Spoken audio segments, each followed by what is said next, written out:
What's up guys, and welcome back to another episode of the Realistic Career Mode. This is episode number 47. We started today's episode off on the back of the big win over Accrington Stanley. Who are they? Exactly.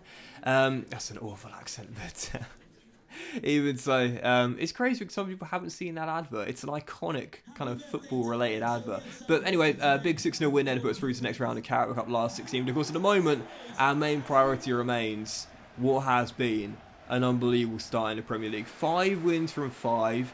We've already beaten last year's champions Manchester City. We've got an amazing record against in the save as well. I think we've only lost to them twice in all the games we've played against them. But taking on Gary O'Neill's Bournemouth away at the Vitality Stadium. Heading into the game right now, 5 wins from 5 in the Premier League. We won our Europa League group opener and our first Carabao Cup game. 100% in all competitions. If you want to throw in the Charity Shield as well, we won that too.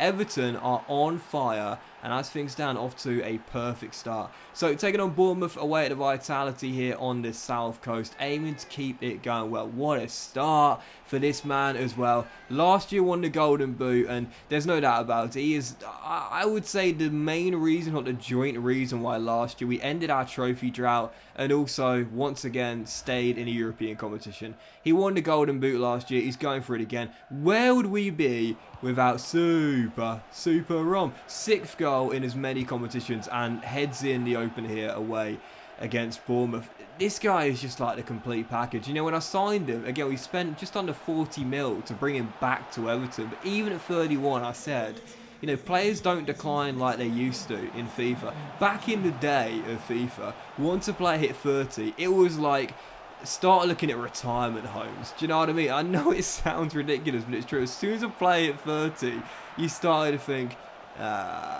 he's going to start declining in a month or two. Because it happens so quickly, but now it doesn't happen. With players in really good form, they tend to stay really, really highly rated, and they can still grow a rating or two as well. And that's why like, with Lukaku, I knew that for me, normally when I sign a goal scorer, it's very rare I sign a goal scorer and I struggle. And as for Romelu Lukaku, like this dude, just unbelievable. He's got everything. Like he's not as slow as you might think. He's got a bit of pace to him, but most importantly, he's got height. He's got strength. He's a monster and a threat from set pieces as well. And also, he can hold the ball up too. So many jokes about Lukaku's first touch, but in FIFA, it's not bad at all. Like, yes, okay, sometimes it springs off his boot, but for the most part, it's not bad at all. Lukaku is literally the complete forward, man. So I have to say this year, after the 1-1 draw against Bournemouth, yes, first slip-up of the season, shouldn't have bottled that from a leading position, but I did there. Yes, first slip-up of the season, but still undefeated. I think, to me, the question I posed in the last episode is, you know, can Everton win the league? Can we be title contenders? I definitely think so, yes, but to me it all hinges on Lukaku. Like, you know, goalkeepers don't get injured in FIFA, so we know Pickford, you know, highest rated player, 88 rated, he'll always start our games in the Premier League. So goalkeepers don't get injured, so we know that Pickford's always going to start our games, and he's such a consistent goalkeeper in this FIFA. But the real question is, can we keep Lukaku fit? Well, Lukaku went down in the first half there, and I was a little bit worried. You know, Lukaku has had some injuries here and there. And when he went down, I was a little bit nervous there, not going to lie. Thankfully, just a bruise. But that to me is really key, is keeping this guy fit. Because, like, DCL is good, don't get me wrong. DCL is alright. But do you remember, like, last season and in the summer as well, Arsenal decided to keep hold of Eddie Nketiah and sign into a new contract. And, like, there was talk about who Arsenal would bring in to replace Aubameyang for the long term. And, you know, a lot of talk was going to be DCL going to the Gunners. Well, in the end, they chose Gabriel Jesus, and you know, I think it's safe to say Arsenal probably called that one right. That's no knock to DCL, but there is a difference in terms of quality. I think you have to admit that, really. And as for DCL, like, you know, don't get me wrong, he's a decent striker to have, but like, let's be honest, if I'm going to win this title, I don't want to rely on Calvert-Lewin. I know I can with Lukaku. With Calvert-Lewin, not too sure, if I'm being totally honest. So thankfully just a bruise there for Romelu Lukaku. Even so, the following game was Derry City, second game of the group stage, and in the end, very comfortable win. Onana scored our first. I couldn't believe it was still 1-0 late on. Like, I absolutely dominated the game for the most part, despite the fact I was playing with 10 men. You would have seen right before the break, Derry City broke through for their only chance. I was thinking, oh my god, like, no disrespect, but this is going to be really embarrassing if I don't win this game. So I just took one for the team. Scythe down the forward with Tossi and Adarabioyo. That's the benefit of having a striker that's a defender that's 6'5". He's got those long legs. I just scissor kicked him down like Ole Gunnar Solskjaer back in the day. That's a real throwback. For those that haven't seen that highlight, I'll try and remember to leave a link to it in the description. It's one of the best or worst tactical foul, depending on how you look at it. I remember Ole Gunnar Solskjaer was talking about this on a podcast, and he actually he told a great anecdote about that incident there, and said that Ferguson was fuming, so we don't do that at Manchester United. But you know, in the moment, it seemed like a brilliant thing to do, and it definitely was for me as well, because Derry were going to level it there. Like, don't get me wrong, I know they were going to level it there, so I had to take one for the team and take one for Tossi in as well. Bring him down, get him sent off, because I knew it, even with a man disadvantage, I'd still win the game. We would. Sessegnon wrapped it up later on, a bit of a lucky goal, but in the end, kind of just easily controlled the game to a win, despite the fact I was playing with a man disadvantage for most of the game. But following game, back to matters in the Premier League, Wolves away, Molineux. Last Premier League game, of course, being a slip-up against Bournemouth, and you know, I often say this as well, like if a team's going to win something, if a team's going to do something significant, it means that any kind of slip-up you have to bounce back in the following game. Like, especially if you want to win the championship, man. Like, you can't draw a game and slip up and then lose the following, then draw one, then maybe notch up a win and then draw the next. Consistency is king. We mention this all the time. In terms of a league season, consistency is king. So if you want to win the championship, you can't afford to have back-to-back games, and bankers as well, where you fail to win. Should have beaten Bournemouth comfortably. In the end, only managed a 1-1 draw. So at home to Wolves, not the easiest opponents to face, obviously, don't get me wrong, but this had to be a win. We took the lead through Steffi Mavadidi. We saw the lead go in the second half, but with a minute and a half to go. Oh, man.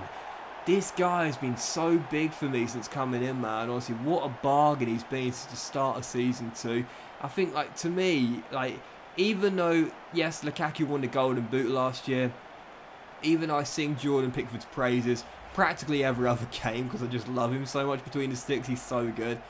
This guy is just, like, literally Iron Man. I mean, he literally plays, like, every single game for me. You might notice in my lineups, like, if there's one outfield player that's pretty much guaranteed to start, it's Callum Hudson-Odoi. Like, this guy is literally the Iron Man this team. He plays every single game, and he pops up with a late winner there to give us the 3 points at the death and ensure we will return back to top of the table. Still undefeated. Yes, the draw to Bournemouth, bit disappointing ending our 100% start, but even so, great start with the Toffees. 6 wins in 7 in the Premier League, and great form going into our final game today.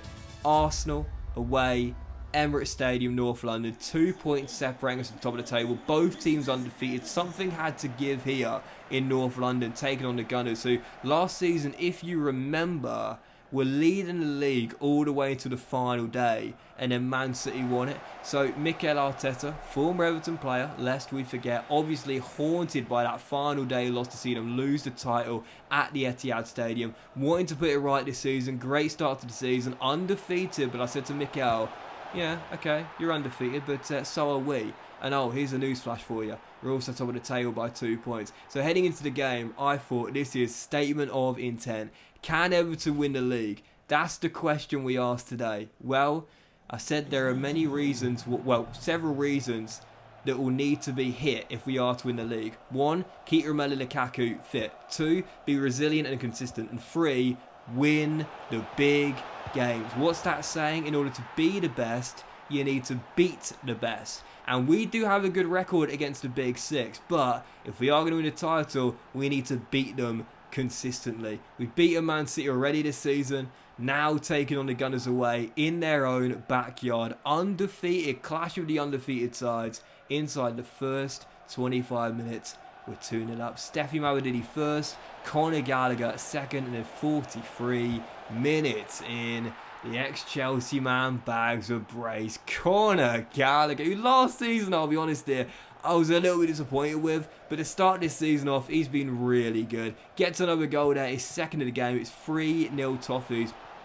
And then 72 minutes in, he's once again involved in the build-up here, looking to get his hat-trick and wrap the points up in style. Great save by Kevin Trapp, kept it at 3-0. But in a game where I was expecting fireworks here, I often talk about this. Sometimes the big games, you go into them thinking, oh, it's going to be a real test here. But in the end, you win them comfortably. They're a bit anticlimactic. This was one of those games. Don't get me wrong, absolutely dominant display. Thoroughly deserved the win, but I was expecting it to be a little bit more challenging. And I'll be honest here, and I talk about this a lot sometimes, it's a bit disappointing. Like, you go into the big games, you want like a really good test, and sometimes, okay, every now and then it's nice to thump an opponent and win big, but every now and then you think, well, they didn't even turn up, did they? They didn't even turn up. We won the game comfortably, 4-0 final score. So once again, we posed the question, can Everton win the league? I said about all those tangibles there, we need them to be good for us. We need to keep Lukaku fit as he added in our 4th goal to remain our top scorer, going for back-to-back golden boots. We need to be consistent, we need to be resilient, we need to win the big games.